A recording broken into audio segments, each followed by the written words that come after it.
What does this all mean for the city moving forward? Joining us to discuss, former King County Sheriff John Urquhart. Thank you for coming in. You bet. Your reaction first to Shon Barnes handing his resignation today and all of this. Well, all of this has been one unforced error after another, just starting on Sunday night up to today, I think. Wow. So what do you make of Katie Wilson's decision? Do you think it's a political scapegoating decision, or is it justified? Well, we don't know the backstory. You know, we're not a fly on the wall in the mayor's office, but it certainly looks like scapegoating. From everything I've seen, from everything I've heard, it looks like she's trying to get a fall guy to get her off the hook, or at least her people off the hook. I want to give her some credit. She's a new person there. If you're a mayor of a big city, stuff's coming at you like a fire hose. And you've got to rely on your people to give you good advice. And clearly, they're not giving her good advice, or she's not listening to it, one or the other. I know you have an inside track, and you hear from law enforcement all the time. How was Shon Barnes doing? How was the culture within the police department? And were you surprised, based on what you know, that we may not know, that he was let go? You know, I think it was, from letting him go or not, I think it was a toss-up. I don't think she should have done it this soon. I agree with the city council. I think they put out a real good statement. Don't make this judgment so quick. I think most of the rank and file liked him, certainly not all of them. I heard the SPOG, the union, on the radio today, and he said he liked him, he got along well with them. You look at the hiring, they've really had some good hiring in the last few months, and he's responsible for that, I think.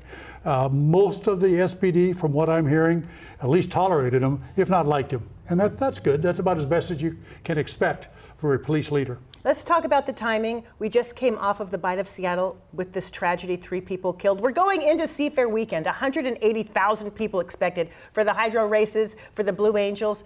The timing of this and the questions now around leadership for the police department. The last thing the police department needs is continued uncertainty.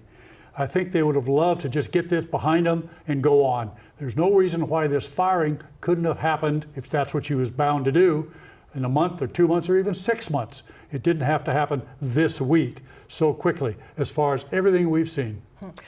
You have talked briefly about the success they've had in recruitment. What does this move do to morale internally now for the police department?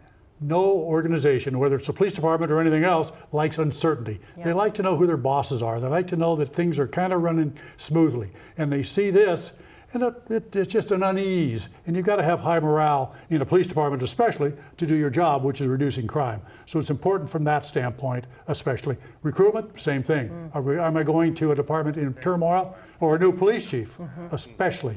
Am I going to a police department, if you're an A-list person, that's going to work for a mayor that may be bouncing off the walls here and there? Stability matters. Stability matters, absolutely. What should Mayor Wilson do next? She has to tamp down everything that's going on. I watched her interview before I came in. It was pretty good. I wish she'd done it more publicly, and I wished especially she'd waited to do whatever move she's going to do. At this point in time, the middle of Seafair, it's not the right time to blow everything up. Okay, so then looking ahead, what is the realistic path for the Seattle Police Department over the next 12 to 24 months to get us back on track? Seattle process. You know, how long is it going to take to get new police chief? She's already said she's going to pick the best nationwide search, best of the 3 people that show up. That takes time. So hopefully this police chief that she's now appointing as an interim can kind of calm things down and keep things on an even keel and continue the successes that Shon Barnes definitely had. Big picture, 4 chiefs over 2.5 or 3 years between acting and permanent. What is going on? You must be saying that to yourself. What is happening? Big picture. He is the 9th police chief since 2009. 9th. And that means, if you do the math, that's less than 2 years for every chief. Barnes was there for 1.5 years, so he's bringing the average down.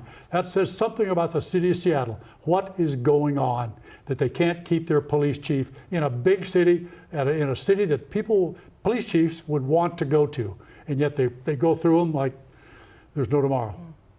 John Urquhart, pleasure, and appreciate your insight always. Thank you.